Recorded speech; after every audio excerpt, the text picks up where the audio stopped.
मेरा पति एक साधारण किसान था। उसके शरीर से हर समय मिट्टी और पसीने की बदबू आती रहती थी। मेरे मम्मी पापा ने जबरदस्ती मेरी शादी करवाई थी और इस कारण से मैं अपने पति से हर समय नफरत करते रहती थी। लेकिन एक दिन मेरे साथ ऐसा कुछ हुआ जिसे सुनने और देखने के बाद मेरे जीवन की दिशा ही मुड़ गई।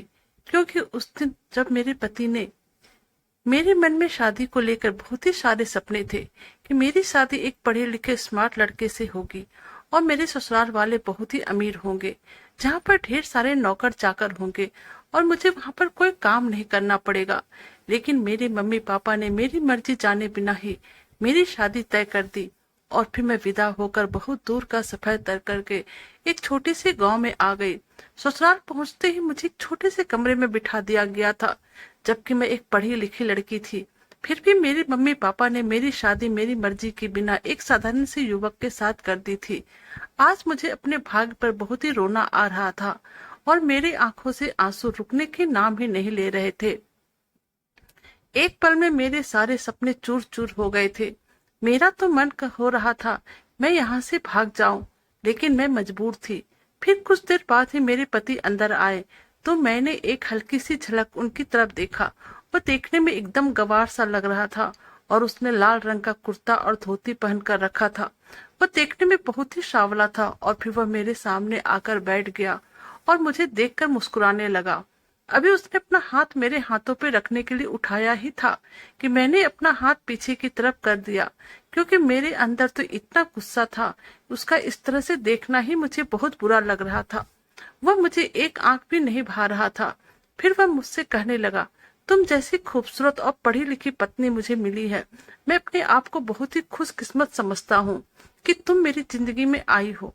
फिर मैंने उसकी बातों का तुरंत जवाब दिया और कहा, तुम अपने आप को खुशकिस्मत समझते होगे, लेकिन मैं बहुत ही बदकिस्मत हूँ, क्योंकि तुम जैसा गंवार पति मुझे मिला है। तुमने अपनी शक्ल कभी आईने में देखी है? कहाँ तुम और कहाँ मैं? तुम मेरे लायक एकदम से नहीं हो। न जाने मैंने पिछले जन्म में कौन सा पाप किया था जो कि मेरी शादी तुमसे हो गई, और फिर न जाने मैंने उससे क्या क्या कहा। मेरी बात सुनकर उसके चेहरे का रंग उड़ गया। उसने कभी सपने में भी नहीं सोचा था कि मैं उससे इस तरह की बातें करूंगी, क्योंकि मेरा दिमाग बहुत ही खराब था। मैंने लाख बार अपने मम्मी पापा से कहा था कि मेरी शादी इस लड़के से ना कराएं, क्योंकि यह मेरे लायक नहीं है। लेकिन उन्होंने मेरी एक बात नहीं मानी और फिर जबरदस्ती मेरी शादी इससे करवा दी। मेरे बार बार मना करने पर भी मेरे पापा ने एक ही बात कही थी कि लड़का बहुत ही अच्छा है और अपनी जमीन पर खेती करता है और अच्छा कमाता है। तुम इसके साथ बहुत ही खुश रहोगी। लेकिन क्या खुशी सिर्फ अच्छी कमाई अच्छे खानदान तक ही सीमित होती है? मेरी खुशी कोई मायने नहीं रखती है। और अब मेरे अंदर इतनी कड़वाहट भर गई थी कि मुझे हर बातों पर ही गुस्सा आने लगा था। इसलिए मैंने अपना पूरा गुस्सा अपने पति आकाश पर ही निकाल दिया था। मेरी कड़वाहट वाली बातें सुनने के बाद आकाश ने कहा, क्या हुआ, तुम ठीक तो हो ना? और यह क्या बोल रही हो? मैंने कहा, मैं सही बोल रही हूँ। तुम्हारी औकात नहीं है कि तुम मेरे मुंह लगो, और तुम्हें लगता है कि तुम मेरे लायक हो। ये तुम्हारी गलत फहमी है। जाओ जाकर पहले शीशे में अपने चेहरा तो देखो। ना ही तुम पढ़े लिखे हो और ना ही देखने में सुंदर हो। मेरे पापा ने ना जाने तुम में क्या देखा जो उन्होंने तुमसे मेरी शादी करके मेरी जिंदगी को खराब कर दिए। और फिर यह सब बोलकर मैं जोर जोर से रोने लगी। लेकिन अब आकाश बहुत ही मायूस लग रहा था। बस मुझे कुछ कहे मेरी तरफ एकटक देखे जा रहा था। फिर मैंने रोते हुए उससे कहा, मैं किसी और से प्यार करती हूँ और मैं तुम्हारे साथ बिल्कुल भी नहीं रह सकती हूँ। मेरी यह बात सुनने के बाद ही वह बिल्कुल हक्का बक्का रह गया और मुझे बोला, यह तुम क्या बकवास कर रही हो? तुम होश में तो हो? फिर मैंने उससे कहा, इसमें हैरान होने वाली कौन सी बात है? मैं जिससे प्यार करती हूँ उसी के बारे में तो तुम्हें बता रही हूँ। मैं नहीं चाहती हूँ कि मैं तुमसे कोई झूठ बोलूं और तुम्हें मुझसे कोई झूठी उम्मीद मिले। मैं रोहित से बहुत ही प्यार करती हूँ और वह बहुत ही पढ़ा लिखा स्मार्ट लड़का है। इस बार उसने मुझे कुछ नहीं कहा और अपने नम आंखें लिए कमरे से बाहर निकल गया। और सच में मैं एक लड़के से प्यार करती थी जो कि मेरे साथ मेरे ही कॉलेज में पढ़ता था। मैं उसे दिलो जान से प्यार करती थी। हम दोनों की फोन पर अक्सर बातें होती रहती थी और कभी कभी मैं रोहित से मिलने भी चली जाती थी। मैं चाहती थी कि मेरी शादी रोहित के साथ हो जाए, लेकिन मेरे मम्मी पापा राजी नहीं हुए। वो बस रोहित के बारे में एक ही बात कहते थे, रोहित अच्छा लड़का नहीं है। ना जाने मेरे पापा को रोहित में कौन सी बुराई दिख गई थी। मेरे लाख समझाने पर भी वो मेरी बात नहीं माने और मेरी शादी इस गवार आकाश के साथ करवा दी और अब मैं अपनी किस्मत पर बैठे रो रही थी। कुछ देर बाद आकाश वापस रूम में आया तो उसकी आंखें थोड़ी सूजी हुई थी और उसका पूरा चेहरा पानी से भींगा हुआ था। वह शायद रो रहा था। उसने अब मेरी तरफ देखे बिना अलमीरा के पास गया और फिर उसमें से एक चादर निकालकर जमीन पर बिछाकर लेट गया। और जब उसको ऐसा करने से मेरे मन को शांति मिली और फिर मैं उस बेड पर आराम से सो गई। अब समय यूं ही बीतने लगा। आकाश सुबह उठता और काम करने के लिए खेतों पर निकल जाता था और फिर काफी शाम होने के बाद ही घर वापस आता था। दिन भर खेतों में काम करने के कारण उसके पूरे शरीर पर मिट्टी लगी होती थी और उसके कपड़े पसीने से भीगे रहते थे, जिसे देखकर मुझे घिन आने लगती थी। और अब मैं बड़ी ही गुस्से से उसके तरफ देखती थी और फिर मुंह फेर कर मैं अपने कमरे में चली जाती थी। वह बस मुझे देखता रहता था और मुझसे कुछ नहीं कहता था। मेरी मजबूरी होती थी कि मुझे उसके साथ बैठकर खाना खाना पड़ता था, क्योंकि मेरे ससुराल में सभी लोग एक साथ ही बैठकर खाना खाते थे, जो मुझसे बिल्कुल भी नहीं होता था, क्योंकि मुझे आकाश के सामने बैठने में बिल्कुल ही अच्छा नहीं लगता था और मैं बस आधी रोटी खाकर ही उठ जाती थी। लेकिन मेरी इस हरकतों को आकाश समझ गया और यह भी समझ गया कि मैं उसके साथ बैठकर खाना नहीं खाना चाहता हूँ। इसलिए आकाश जल्दी जल्दी आधी रोटी खाकर मुझसे पहले उठ जाता था और अब मैं भरपेट खाना खाती थी। मुझे बिल्कुल फर्क नहीं पड़ता था कि पूरा दिन खेत में करने के बावजूद भी बेचारे को भरपेट खाना भी नसीब नहीं हो रहा है। और अब मैं बस अपनी अधूरी ख्वाहिश के बारे में ही सोचा करती थी और अपनी मोहब्बत, अपने प्यार रोहित के बारे में सोचती रहती थी। और यह भी सोचती थी किस तरह से रोहित से बातें करूं और उससे मिलूं, क्योंकि मेरे पास जो फोन था वह मेरे मम्मी पापा ने वापस ले लिया था और यहाँ पर बहू बेटियों को फोन रखने के रीति रिवाज नहीं था। लेकिन अब मुझसे रहा नहीं जा रहा था और मैं रोहित से बातें करने के लिए बेचैन हो रही थी। अब मैं किसी तरह रोहित से बातें करना चाहती थी। जब मुझसे रहा नहीं गया तब मैंने सारी शर्म छोड़कर आकाश से उसका फोन मांगा था और उससे बोली थी कि मुझे रोहित से बातें करनी है। यह सुनकर मुझे सर से पांव तक देखने लगा था, लेकिन मेरी बेचैनी अब बहुत ज्यादा ही बढ़ चुकी थी। जब उसने खुद मुझे फोन नहीं किया तब मैंने उसके हाथों से फोन छीन लिया और एक नंबर डायल करके उससे बातें करने लगी। वह मेरी वजह से बहुत ही परेशान था। मैंने उसे रोते हुए सारी बातें बताई। आकाश मेरे ही सामने खड़ा था, लेकिन मुझे इस बात से कोई फर्क नहीं पड़ रहा था। मैं बातें करती रही और फिर आकाश अपनी बिछी हुई टाई पर जाकर चुपचाप सो गया। अब तो यह मेरा रोज का काम हो गया था। मैं आकाश से फोन लेती और रोहित के बारे में बातें करने लगती। रोहित अभी भी मुझे अपनाने को तैयार था। वह मुझसे बहुत ही रोमांटिक बातें करता था। एक दिन कमरे के अंदर नेटवर्क नहीं आ रही थी तो मैं बात करने के लिए बाहर चली गई। आकाश अब सो चुका था, इसलिए मैं बाहर खड़ी होकर रोहित से बातें कर रही थी। अचानक से मेरा देवर आकर मुझसे फोन छीन लिया और मुझे बोला कि बेशरम औरत, पति हुए होते हुए तुमने यार बना रखे हैं, तुम्हें शर्म नहीं आती है। और फिर पता नहीं वह कब से मेरी बातें सुन रहा था, अब मुझ पर जोर जोर से चिल्लाने लगा। धीरे धीरे सब लोग अपने अपने कमरे से निकलकर बाहर आ गए और अपने भाई से बोलने लगे कि क्या हुआ, इतनी रात को क्यों जोर से चिल्ला रहे हो। और फिर देवर ने सबके सामने मेरी पोल खोल दी। सभी लोग मुझे हैरत भरी नजरों से देखने लगे, लेकिन मैं मन ही मन बहुत खुश हो रही थी।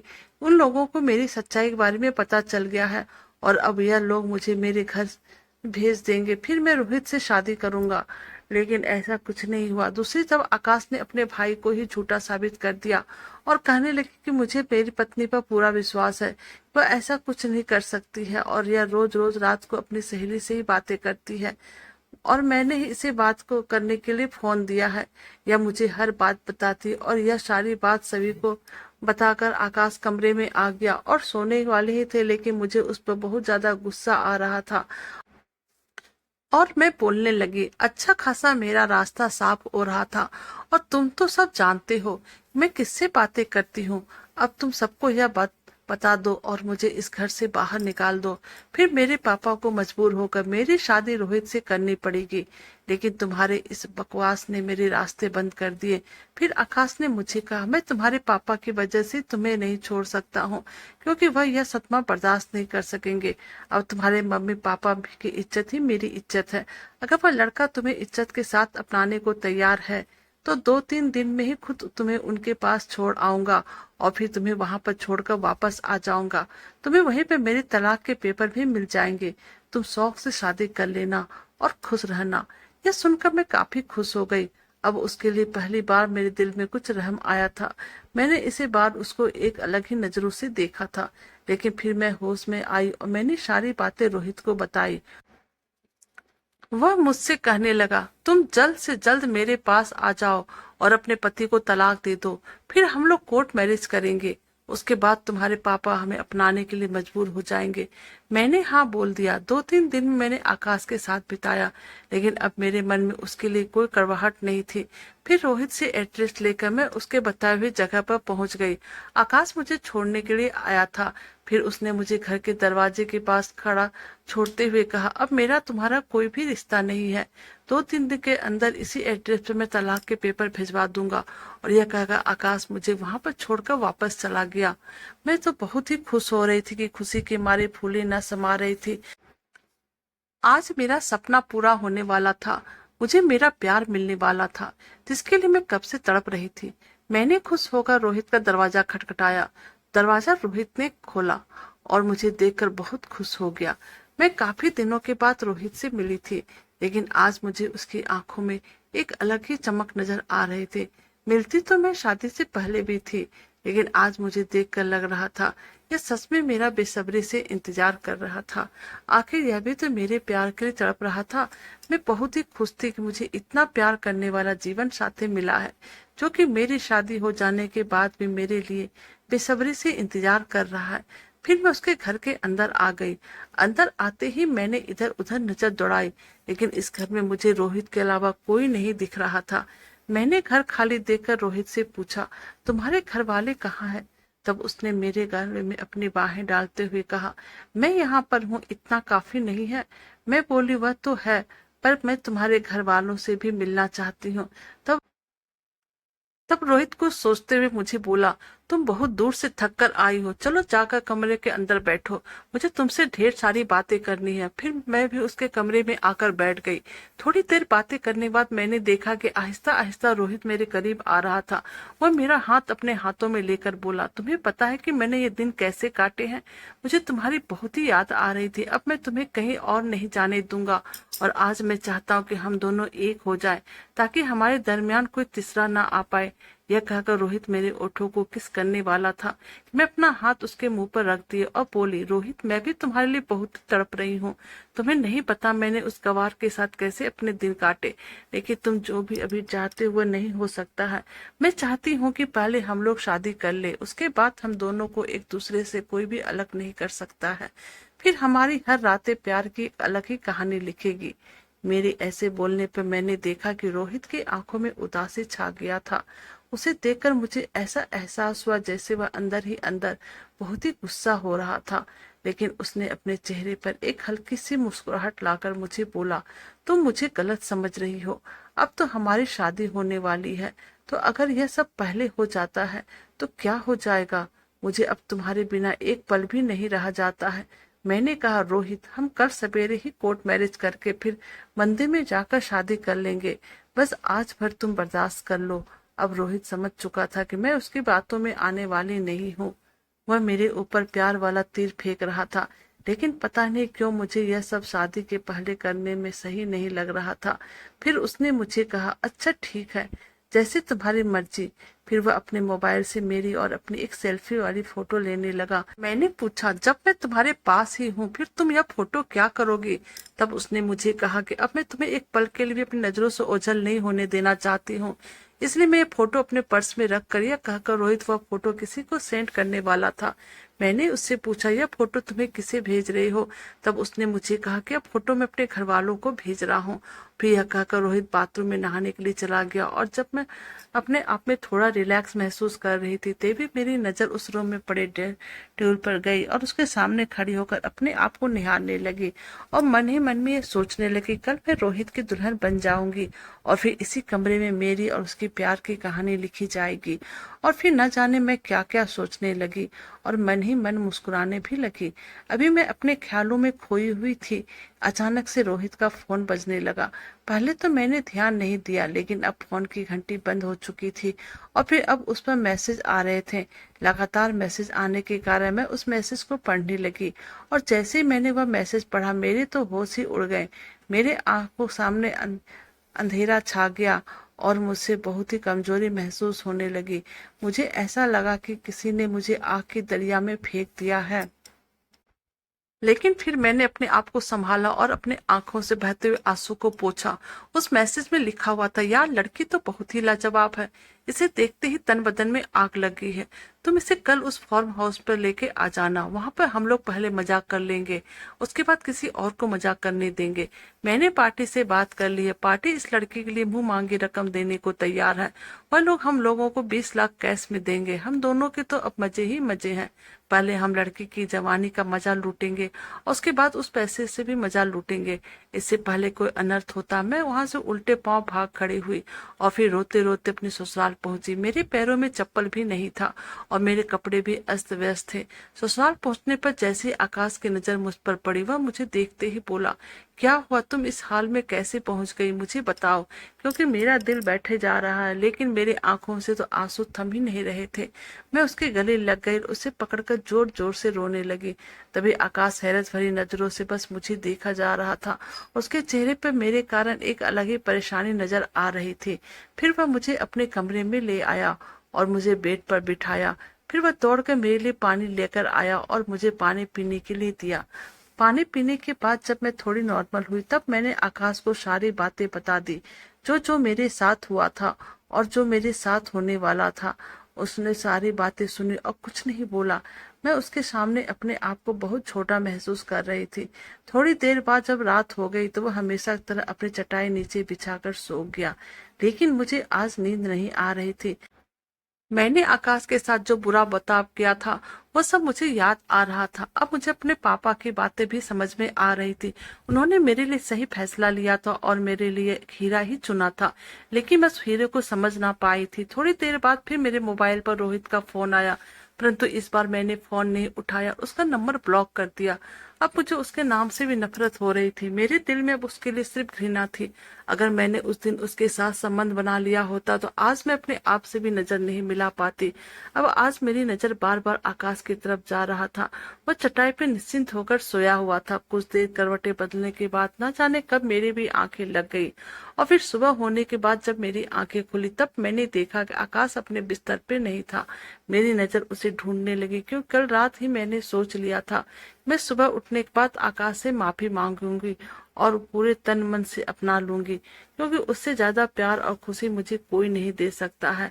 आज तक एक ही कमरे में रहने पर उसने मुझे कभी भी गलत नजरों से नहीं देखा था और न ही मेरे साथ कोई गलत हरकत किया था, जबकि मैं काफी खूबसूरत थी और मुझे इतने करीब देखकर कोई भी मर्द फिसल सकता था। लेकिन आकाश में एक अलग ही खूबी थी, वह मुझसे प्यार चाहता था, लेकिन मेरी सहमति से। और आज मुझे ये एहसास हो गया था मैं सिर्फ आकाश के लिए ही बनी हूँ। मैं अब उसे बहुत ही प्यार करने लगी थी। आज मुझे यह एहसास हो गया था कि तन का खूबसूरत होना उतना मायने नहीं रखता है जितना कि मन का खूबसूरत होना होता है। अगर व्यक्ति का व्यवहार सही हो तो उसकी जिंदगी आसान हो जाती है। खैर, अब सुबह से शाम हो गई लेकिन आकाश मुझे कहीं नहीं दिखा। मैं इंतजार कर रही थी कि कब आकाश आए और मैं उसने माफी मांगू और उसे अपने दिल की बात कहूँ। आज मैं बहुत ही बेसब्री के साथ आकाश का इंतजार कर रही थी और जब इंतजार करते करते अब शाम हो गई तब आकाश घर आया। मैं उसे देखकर बहुत ही खुश हो गई। मैंने उससे माफी मांगी और मैंने उससे कहा कि मुझे तुमसे कुछ बातें करनी है, चलो कमरे में चलते हैं। लेकिन आकाश ने मुझे कुछ नहीं कहा और कुछ पेपर मुझे दिए। मैंने उनसे कहा कि मुझे तलाक नहीं चाहिए, मुझे बस तुम्हारी माफी चाहिए। मुझे अब बस तुम्हारे साथ ही रहना है। मैंने अभी तक तुम्हारे साथ जो बुरा व्यवहार किया तुम मुझे ना समझ समझ कर माफ कर दो। और फिर मैं उसके सामने रोने लगी, लेकिन वह मुझे कुछ नहीं बोला और वहां से चला गया। फिर मैंने सोचा कोई बात नहीं, रात में जब कमरे में आएंगे तो मैं उनसे फिर माफी मांगूंगी। आज मैं उन्हें मनाकर अपनी एक नई जिंदगी स्टार्ट करूंगी। जैसे ही रात हुई, आज मैंने अपने शादी का जोड़ा पहना और अपने आप को एक दुल्हन के जैसे तैयार किया। अब मेरी आंखों में सिर्फ आकाश के लिए प्यार ही प्यार था। तैयार होने के बाद मैं अब आकाश का इंतजार करने लगी। थोड़ी देर बाद ही आकाश कमरे में आए, लेकिन वह मेरी तरफ देखे बिना ही फिर अलमीरा से चटाई निकालकर नीचे बिछाने लगे। उन्हें ऐसा करता देख मैं दौड़कर उनके पास पहुंचे और उनका हाथ पकड़ ली। रोकर उससे बोली, आपकी जगह पर ऊपर बेड पर है, यहाँ पे नहीं। उसके पैरों में गिरकर रोने लगी और बोली, मुझे तलाक नहीं चाहिए, मैं तुम्हें छोड़ना नहीं चाहती हूँ। मुझसे बहुत बड़ी गलती हो गई थी, तो मुझे डांट लो, मुझ पर जी भरकर गुस्सा कर लो, लेकिन मुझे माफ कर दो। देखो, आज मैं तुम्हारे सामने दुल्हन बनकर खड़ी हूँ, और वह भी सिर्फ तुम्हारी। मैंने तुम्हें तन मन से अपना पति मान लिया है और अब मैं पत्नी वाला हर फर्ज निभाने के लिए तैयार हूँ। मेरी भूल की इतनी बड़ी सजा मुझे मत दो। यह कहकर मैं उनके पैरों पर ही बैठ गई, क्योंकि आज मैं किसी भी कीमत पर उसे मना लेना चाहती थी। अब मेरे बहते आंसू से मेरा चेहरा पूरी तरह से भीग गया था। फिर आकाश ने मुझे उठाया और मुझसे बोला, वह पेपर अगर तुम पढ़ लेती तो इस तरह से नहीं रोती। आकाश ने बेड पर रखा हुआ पेपर उठाया और जब मैंने उस पेपर को देखा, कुछ जमीन के पेपर थे। उन पेपर में मेरा नाम लिखा हुआ था। आकाश में कुछ जमीन मेरे नाम पर रखे थे और कुछ अपनी माँ के नाम पर। यह देखकर मुझे यकीन नहीं हुआ कि कोई व्यक्ति इतना अच्छा कैसे हो सकता है। लेकिन फिर मैं ये सोचने लगी कि आखिर आकाश ने जमीन मेरे नाम पर क्यों की। मैंने उससे पूछा तो वह बोला, मैं कल शहर किसी काम से जा रहा हूँ, आकर तुम्हें सब बता दूंगा। फिर उन्होंने उस जमीन के पेपर पर साइन किए। सुबह होने पे आकाश शहर चला गया और अब मैं बहुत ही बेसब्री से उसका इंतजार करने लगी। ना जाने क्यों मेरा मन अब उसके बिना लग ही नहीं रहा था। 3 दिन हो गए जाने के बाद जब आकाश वापस नहीं आए तो न जाने मेरा मन क्यों घबराने लगा। और फिर चौथे दिन उनके एक दोस्त उनका मृत्यु शरीर लेकर आए। यह देखकर घर में चारों तरफ कोहराम मच गया और मैं तो बेहोश हो गई, क्योंकि मुझसे यह सदमा बर्दाश्त नहीं हुआ। कुछ देर बाद जब मुझे होश आया, मैं जोर जोर से रोने लगी। तभी उनके दोस्त ने बताया, आकाश को 2 महीना पहले ही पता लग गया था कि उसे कैंसर है। पिछले कुछ दिनों से उसे ना जाने कौन सा गम अंदर ही अंदर खाए जा रहा था, जिससे वह इतने बड़ी बीमारी का शिकार हो गया और हम लोगों को हमेशा के लिए छोड़कर चला गया। यह बातें सुनकर तो मुझे और भी झटका लगा, क्योंकि ये सब शायद मेरी वजह से ही हुआ था। तो 3 दिनों के बाद जब मुझे थोड़ा सा होश आया तो मेरी सास ने मुझे एक लेटर दिया और कहा, यह आकाश के दोस्त ने दिया है, क्योंकि आकाश ने इसे तुम्हें देने के लिए कहा था। फिर मैंने अपनी सास से पूछा कि मम्मी, मैं तो अनपढ़ थी, फिर उन्होंने यह लेटर कैसे लिखा। मेरी सास ने मुझे बताया कि वह बहुत ही पढ़ा लिखा था, वह अपने क्लास का टॉपर था। क्या उसने तुम्हें कभी अपनी पढ़ाई के बारे में नहीं बताया? लेकिन अब मैं क्या बोलती। मैं बिल्कुल चुप रही और अपनी नजरें नीचे कर ली, क्योंकि मैंने कभी भी उसे इंसान समझा ही नहीं था और ना ही उसके बारे में किसी तरह की कोई दिलचस्पी रखी थी। एक सुबह वह था जब मैं आकाश को पाकर अपनी किस्मत पर रो रही थी, और एक समय यह है कि जब आकाश मेरे साथ नहीं है तो मैं आकाश के लिए बिलख रही हूँ, तड़प रही हूँ और अपनी किस्मत को कोस रही हूँ कि मैंने अपने जीवन में कितनी बड़ी गलती की। मैं भागकर अपने कमरे में आ गई और उस लेटर को पढ़ने लगी। और जैसे जैसे मैं वो लेटर पढ़ रही थी, मेरी आंखों से आंसुओं की धारा बह रही थी। उसमें आकाश ने लिखा था, मेरी प्यारी पत्नी, जब मैं तुम्हें शादी के दिन देखा तो मुझे लगा कि अब मुझे इस जिंदगी में कुछ नहीं चाहिए, क्योंकि मैंने उसी दिन से तुम्हें अपना सब कुछ मान लिया था। मैं तुम्हें जीवन की हर खुशियां देना चाहता था। मेरे मन में और इस तन में तुम्हारे सिवा किसी और की चाह ही नहीं थी। मैं अपना पूरा जिंदगी तुम्हारे साथ खुशी खुशी बिताना चाहता था। उस दिन शादी की रात दुल्हन की जोड़े में तुम बहुत ही खूबसूरत लग रही थी। मैं बस चाहता था कि मैं तुम्हारी उस आंखों में डूब जाऊं, जिसमें मुझे सिर्फ अपनी छवि दिखाई पड़ रही थी। तुम्हें देखते ही मुझे तुमसे इतना प्यार हो गया था कि वह मैं इस लेटर में नहीं लिख सकता हूँ, क्योंकि उस प्यार की कोई सीमा ही नहीं था।